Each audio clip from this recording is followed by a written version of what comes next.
हाँ तो बच्चों, आज हम पढ़ेंगे ब्रिज कोर्स 2024-25 जो सत्र है उसका कक्षा 9वीं हिंदी जो है। और इसके ब्रिज कोर्स का हमने पहला पार्ट पूरा कर लिया है।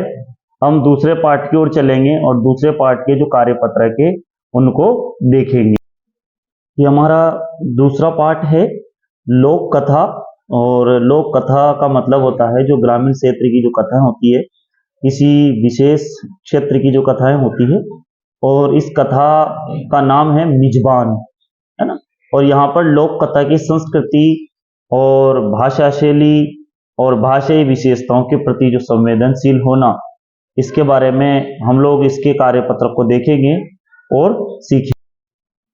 अब हम पहुंचे हैं लोक कथा की ओर।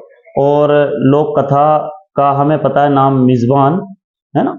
मिजबान जो होते हैं उसमें पूरी कहानी क्या है, इसका हम एक एक शब्द एक एक अर्थ को देखेंगे। और जैसे एक परिवार में पति पत्नी रह रहे थे, ठीक है। दोनों प्रेम से अपना जीवन बिता रहे थे। कहानी बहुत अच्छी लोक कथा है ये। तो एक परिवार में पति पत्नी रह रहे थे, दोनों बड़े प्रेम से अपना जीवन बिता रहे थे। एक बार उनके घर मेहमान आए तो दोनों बड़े खुश हुए, है ना, पति और पत्नी। पति ने कहा इनका स्वागत करो, बहुत दिनों बाद ये आए, मेहमानों को जलपान कराओ। क्या कराना है? जलपान। जलपान का मतलब नाश्ता कराना है ना, है ना, चाय नाश्ता या जो भी। जब सांझ होने लगी तो मेहमान जाने लगे। जब शाम पड़ी और मेहमान जो आए थे दिन में वो जाने लगे, तब पति पत्नी ने कहा ऐसे कैसे जाओगे, हम बिना रोटी खिलाए, अर्थात भोजन कराए, रोटी खिलाए आपको नहीं जाने देंगे। मेहमान बड़े खास थे, उनके लिए एक से एक पकवान बने। जब मेहमान रुक गए वो खाना खाने के लिए, तो उन्हें भोजन करने के लिए रुके, तो उनके लिए एक से बढ़ के एक पकवान बनाए। उन्हें भोजन में पापड़ ज्यादा पसंद थे, है ना। जो मेहमान आए थे उन्हें सबसे ज्यादा पापड़ ज्यादा पसंद थे, उन्हें अच्छे लगते थे। थाली परोसने पर मेहमान हाथ मुंह धोकर बैठ गए, है ना। जैसे उनके सामने थाली परोसी, उन्होंने उससे पहले हाथ मुंह धोया और खाना खाने बैठे। थाली में पापड़ न देखकर उन्हें लगा कि पापड़ बाद में परोसा जाएगा, है ना। उनकी थाली में पापड़ नहीं आते, सोचा बाद में परोस देंगे। लेकिन जब पति ने हाथ जोड़कर कहा, जब जो जिनके घर मेहमान आए थे, है ना, तो जब पति ने हाथ जोड़कर कहा चलो भाई शुरू करो, तो मेहमानों का मन बैठ गया। पापड़ की थाली चौके में रखी दिखाई दे रही थी, लेकिन शर्म के मारे कुछ नहीं बोले, है ना। सामने पापड़ रखे थे लेकिन मुंह से मांगने में उन्हें शर्म लगी और उन्हें शर्म के मारे कुछ नहीं बोले। पत्नी गरम गरम रोटी बनाने लगी, मेहमान भोजन करने लगे, लेकिन ले देकर उनका ध्यान पापड़ पर ही चला जाता। चूल्हे के पास सीके पापड़ रखे हुए दिखाई दे रहे थे। मेहमान ने बड़ी रुचि के साथ सभी चीजें खाई, है ना। आप क्या क्या चीजें खाई देखते हैं? भुजिया, है ना, बर्फी, लड्डू, खीर, पूरी। लेकिन उनका ध्यान ले देकर पापड़ पर ही था। उन्होंने सोचा कि यदि हमने पापड़ नहीं खाए तो कैसी मेहमान नवाजी। वे मन ही मन सोचने लगे कि भैया भाभी कब पापड़ परोसे। सोच ही रहे थे कि भैया भाभी जो है कब पापड़ परोसे। जब उनकी समझ में आया कि उन्हें पापड़ परोसना ध्यान नहीं आएगा, तो उन्होंने जुगत लगाने की सोची। जुगत यानी युक्ति सोची, है ना, एक तरीका सोचा जिससे पापड़ खाने को मिल जाए।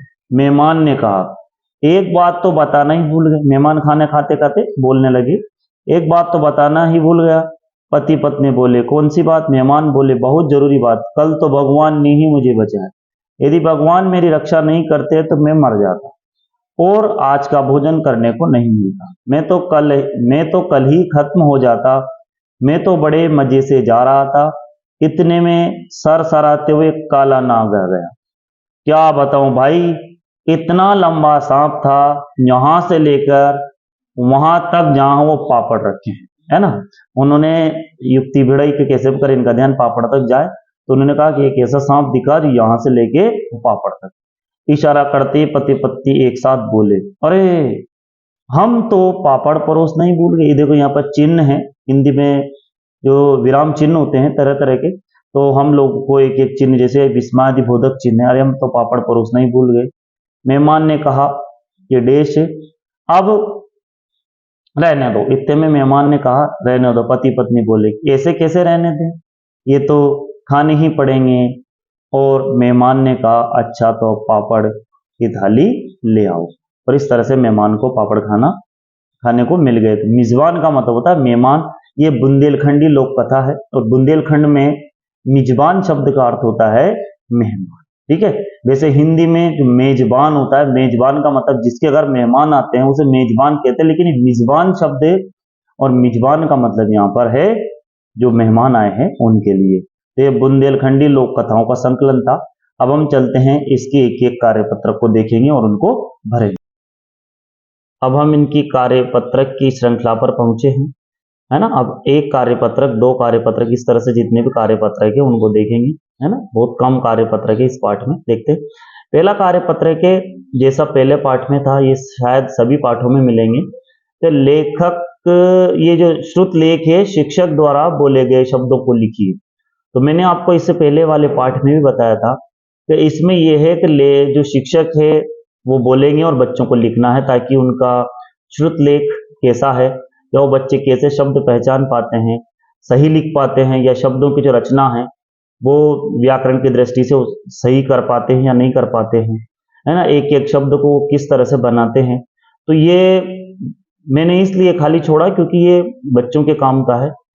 हालांकि पूरा कार्यपत्र की आपको ही करना है, लेकिन ये आपके लिए विशेष है, क्योंकि इसमें क्या आपके विद्यालय में जो भी शिक्षक शब्द बोलेंगे वो आपको शुद्ध रूप से यहाँ पर लिखना है। और यदि आपको लिखने में कोई समस्या आई तो फिर आपके शिक्षक जो है आपकी ये कार्य पुस्तक जो है, ये कार्यपत्रक जो है, ये जब चेक करेंगे तो उस समय आपके त्रुटियों को भी सुधारेंगे। चलते हम लोग, पहला कार्यपत्रक तो आपको भरना है। दूसरे कार्यपत्रक में देखते हैं, कॉलम बहुत सीधा है। अभी कॉलम में दी गए शब्दों के समान अर्थ रखने वाले शब्दों को कॉलम ब से चुनकर लिखिए। अब इसने यही दे दिया, कॉलम ए और कॉलम ब। उसका कहने का मतलब है कि कॉलम ए और कॉलम ब जैसे कि स्वल्पहार है, तो इनमें से स्वल्पहार का अर्थ कॉलम ब में कौन सा शब्द निकाल रहा है वही उसके सामने रखना है। ठीक है, तो समान अर्थ रखने वाले शब्दों को कॉलम ब से चुनना है और इस तरह से एक श्रृंखला में लिखना है। तो सबसे पहले यहाँ स्वल्पहार था, तो हमने लिखा स्वल्पहार, है ना। स्वल्पहार को लिखा, स्वल्पहार का मतलब होता है यहाँ पर जलपान। मैंने आपको पाठ के शुरुआत में बताया था कि जलपान या नाश्ता स्वल्पहार, है ना। इसके बाद अतिथि, अतिथि जो है हमारे घर आते हैं तो हम सभी जानते हैं अतिथि को मेहमान कहते हैं। देखो यहाँ से हमने इसको मेहमान को यहाँ पर लिख दिया। फिर व्यंजन, इसके बाद 30 नंबर में व्यंजन। व्यंजन जो हम हमारे घर पे बनाते हैं, पकवान, है ना, हम सभी इसको अच्छे से जानते हैं। बहुत साधारण शब्द है ये, हमारे दैनिक जीवन में हम उपयोग में भी लेते हैं। व्यंजन का मतलब यहाँ पर क्या है बच्चों, पकवान। फिर इसके बाद देखो बच्चों, मेहमान नवाजी। हम जब हमारे घर मेहमान आते हैं तो जो अतिथि सत्कार करते हैं, मेहमान नवाजी करते हैं, अतिथियों का जो सत्कार करते हैं उसको क्या बोलते हैं, आतिथ्य, है ना। अतिथि का सत्कार करने को आतिथ्य बोलते हैं। इसके बाद है बच्चों युक्ति भिड़ाना, है ना। वहां आया था ना एक, जुगत लगाना, युक्ति भिड़ाना, तो हमने देखा था वहां पर युक्ति भिड़ाने का मतलब है जुगत लगाना। ठीक है, इसके बाद बच्चों आतिथ्य करने वाला, है ना। जो व्यक्ति आतिथ्य का काम करता है ना, वो व्यक्ति क्या कहलाता है, तो आतिथ्य करने वाला। जो भी घर पे आता है आतिथ्य करने वाला जो व्यक्ति है वो है मेजबान। तो ठीक है, इस तरह से मैंने आपको ये सारे अर्थ बताए हैं। ठीक है, इसके बाद हम चलते हैं कार्यपत्रक 3 की ओर। ये कार्यपत्रक 3 है। कार्यपत्रक 3 भी बहुत अच्छा है और इसको देखते हैं। कार्यपत्रक 3 में 2 प्रश्न हैं, 1 और 2। यहाँ पर नीचे दिए गए शब्दों की सूची बनाकर अपने स्वादानुसार दिए गए वर्ग में लिखिए। इसके अलावा जो आपको पसंद है उन्हें भी लिखिए, है ना। अब ये आपको करना है आपके हिसाब से। देखते हैं, अब यहाँ पर बहुत सारे शब्द दिए, जैसे बर्फी, भजिया, बर्फी, लड्डू, खीर पूरी, मालपुआ, नींबू, पापड़, सेब, पपीता, इमली। इसके अलावा आप चाहें तो अपनी तरफ से भी यहाँ पर जोड़ सकते हैं। लिखा ना, आपको पसंद है उन्हें भी आप लिख सकते हो। अब इसने यहाँ कॉलम बना है। पहले तो इसने इन सारी विषय वस्तु को तीन चीजों में, तीन भागों में बांटा है, तो मीठा, नमकीन और खट्टा। तो इनमें से जो चीजें हैं उनमें कौन कौन सी चीजें मीठी है, नमकीन है और खट्टी है ना। फिर उसके बाद भी फिर मीठा में भी इन चीजों में से कौन सी तो आपको पसंद है और कौन सी आपको पसंद नहीं है वो लिखना। फिर नमकीन, इनमें से जो नमकीन छांटा उनमें से क्या तो आपको पसंद है और क्या आपको पसंद नहीं है। और खट्टा, जो भी खट्टी वस्तुएं हैं खाने के लिए, जो खट्टा स्वाद आता है जिनमें, तो इनमें से कौन सी आपको पसंद है और कौन सी पसंद नहीं है। तो मैंने मेरे हिसाब से तो इसका उत्तर लिख दिया, लेकिन आप इस उत्तर को अपने अनुसार बदल भी सकते हैं, क्योंकि यह आपके ऊपर निर्भर करेगा कि आपको क्या वस्तु पसंद है और क्या नहीं पसंद है। ठीक है, सबसे पहले हम चलते हैं, जैसे मुझे मीठा में जैसे बहुत सारी चीजें, खीर पूरी, बर्फी, सेब, मालपुआ, लड्डू, पपीता, ऐसे मीठे हैं। ठीक है, अब मान लो जैसे मुझे खीर पूरी पसंद है, सेब पसंद है, लड्डू पसंद है, तो मैंने इधर लिख दिया। आपको जो चीज पसंद नहीं उधर इधर लिख सकते हो, लेकिन आपको ये ध्यान रखना है मीठे में मीठा रखना है, नमकीन में पूरा जो ये समूह है नमकीन का रखना है, खट्टे का रखना है। इसके बाद पसंद और नापसंद में आप अपने अनुसार उत्तर बदल सकते हो, लेकिन ये बिल्कुल स्थिर रहेंगे, फिक्स रहेंगे कि ये मीठे इधर ही आएंगे, नमकीन या खट्टा। अब मुझे जैसे खीर पूरी पसंद है, सेब पसंद है, लड्डू पसंद है, तो मैंने यहाँ लिख दिया। फिर ना पसंद है, मुझे बर्फी अच्छी नहीं लगती, मालपुआ अच्छा नहीं लगता, पपीता अच्छा नहीं लगता, तो यहाँ लिख दिया। ठीक है, इसके बाद जैसे पसंद में भजिया और पापड़ पसंद है, लेकिन पोहा और मठरी पसंद नहीं है। ठीक है, इसके बाद जैसे पसंद में इमली पसंद है, आम पसंद है और अंगूर पसंद है, लेकिन नींबू पसंद नहीं है, संतरा पसंद नहीं है और बेर पसंद नहीं है। तो ठीक है, ये आपको तीन भागों में छांटने के बाद जो भी आपको पसंद हो वो इधर लिखना है, जो पसंद नहीं हो वो इधर लिखना है। ठीक है बच्चों, चलते हैं हम आगे। दिए गए संज्ञा शब्दों का वाक्य में प्रयोग कीजिए। संज्ञा, संज्ञा किसे कहते हैं बच्चों? हम सभी इस बात को जानते हैं कि संज्ञा का मतलब है किसी व्यक्ति, वस्तु या स्थान के नाम को संज्ञा कहते हैं। किसे कहते हैं संज्ञा? जैसे मैं आपके सामने यहाँ लिख दूं संज्ञा की परिभाषा। संज्ञा है ना, संज्ञा किसी व्यक्ति, वस्तु या स्थान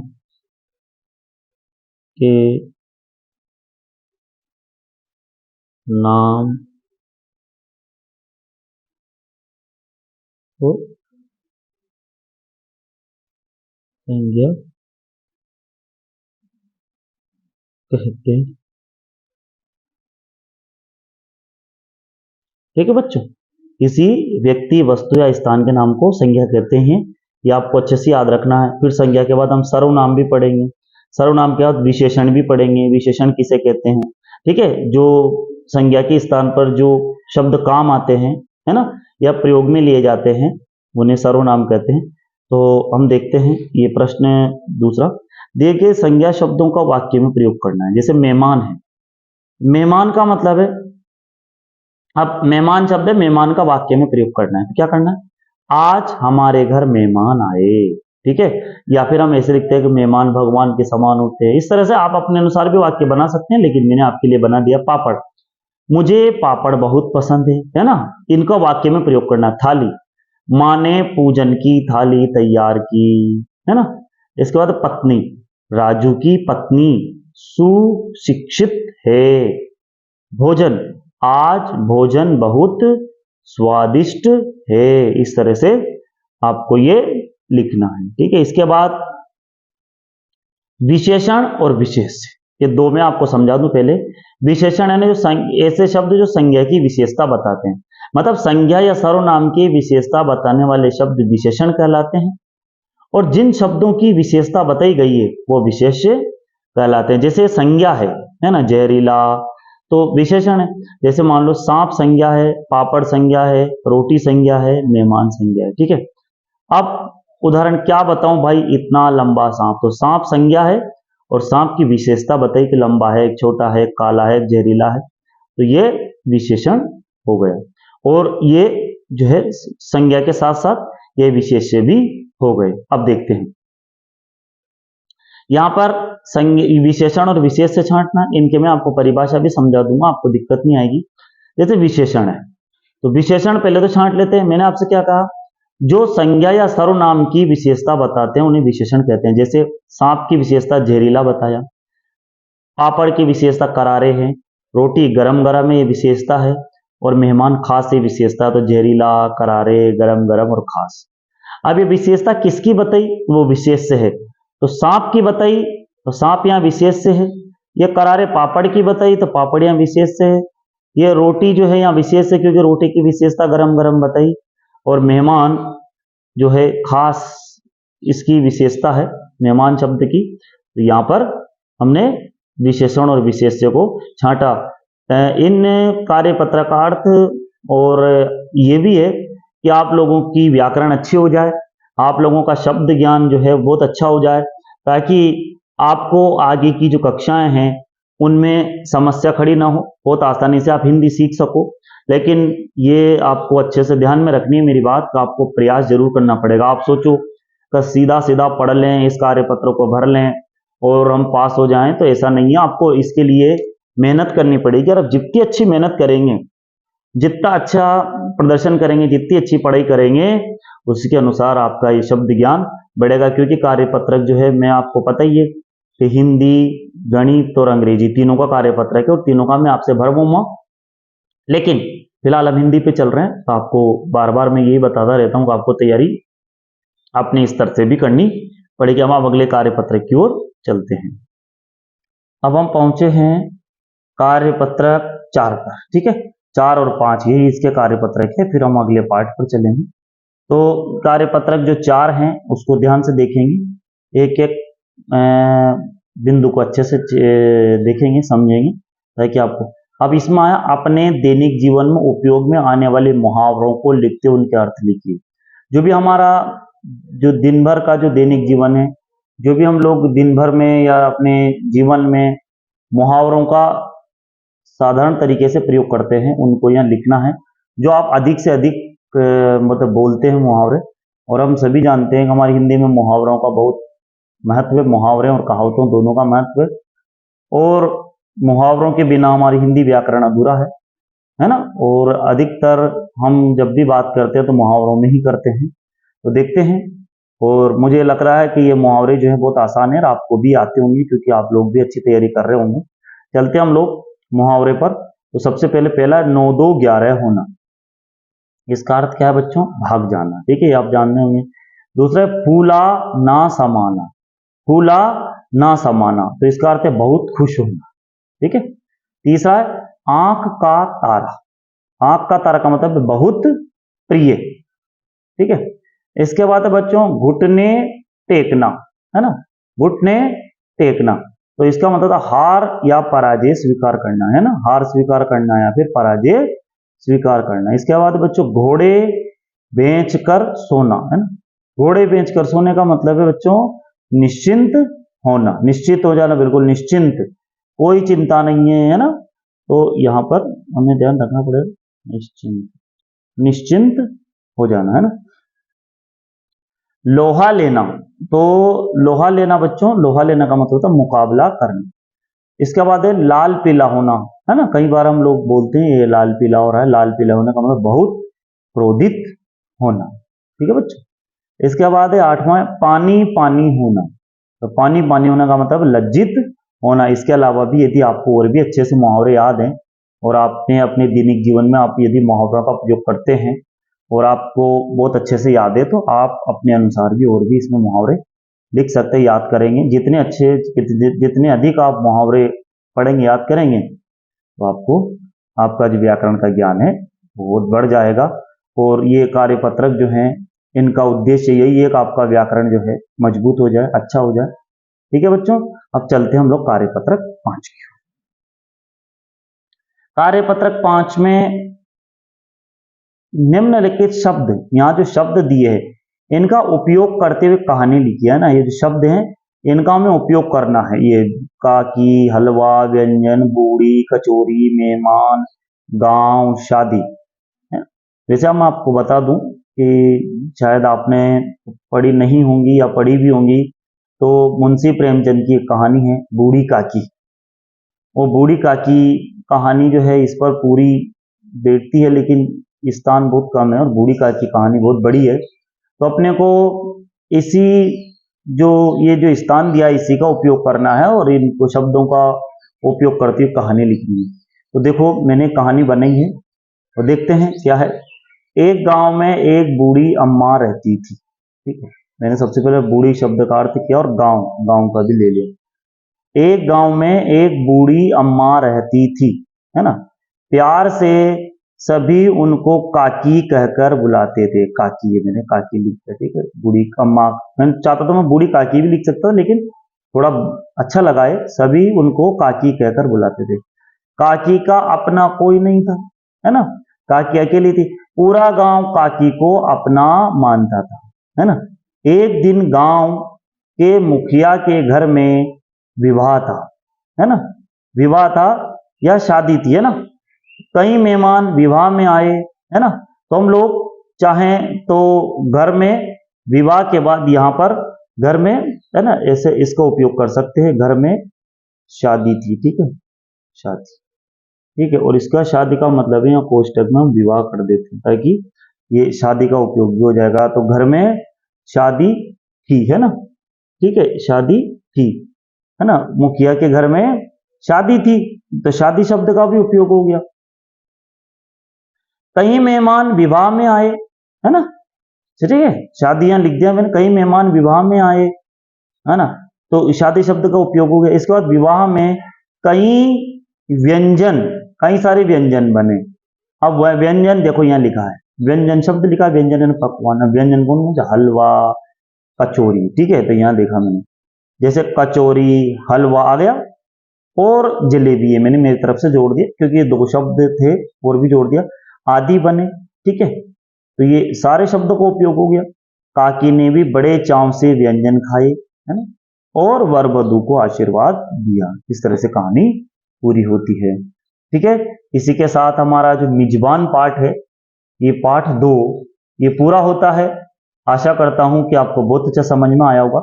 यदि आपको कोई बिंदु समझ में ना आए या कोई भी समस्या हो, कोई भी परेशानी हो, तो मैं आपसे हर बार की तरह बोलना चाहूंगा कि आप मुझे कमेंट बॉक्स में अवश्य कमेंट करें, है कि नहीं। ताकि कमेंट में करेंगे तो कमेंट बॉक्स में कमेंट लिखेंगे, या चाहे तो आप मेरे जो मोबाइल नंबर है इस वीडियो के नीचे एक पट्टी चलेगी, मैं उसमें आप मेरा मोबाइल नंबर लिख दूंगा। तो और वैसे भी मैं हर वीडियो में अपने मोबाइल नंबर बताता हूँ, तो आप चाहें तो मेरे मोबाइल नंबर पर भी मुझे आप फोन लगा सकते हैं, मैसेज कर सकते हैं, व्हाट्सएप मैसेज भेज सकते हैं। जो भी आपको समस्या है मैं प्रयास करूंगा कि जो है आपकी समस्या उसका मैं समाधान कर सकूं। और इसी के साथ हमारा यह पाठ पूरा हुआ। यदि चैनल पर नए हैं तो चैनल को सब्सक्राइब करें और बेल आइकन को दबाएंगे तो आपको विषय से संबंधित नई नई वीडियो मिलती रहेगी। और साथ में चाहें तो आप मेरे इंस्टाग्राम चैनल पर भी मेरी वीडियो देख सकते हैं। lalit.gupta67 ये मेरा इंस्टाग्राम चैनल है, ठीक है दोस्तों। तो अब हम लोग ये पार्ट पूरा हुआ, अब हम चलते हैं अगली वीडियो में अगले पार्ट की ओर। सभी का बहुत बहुत धन्यवाद।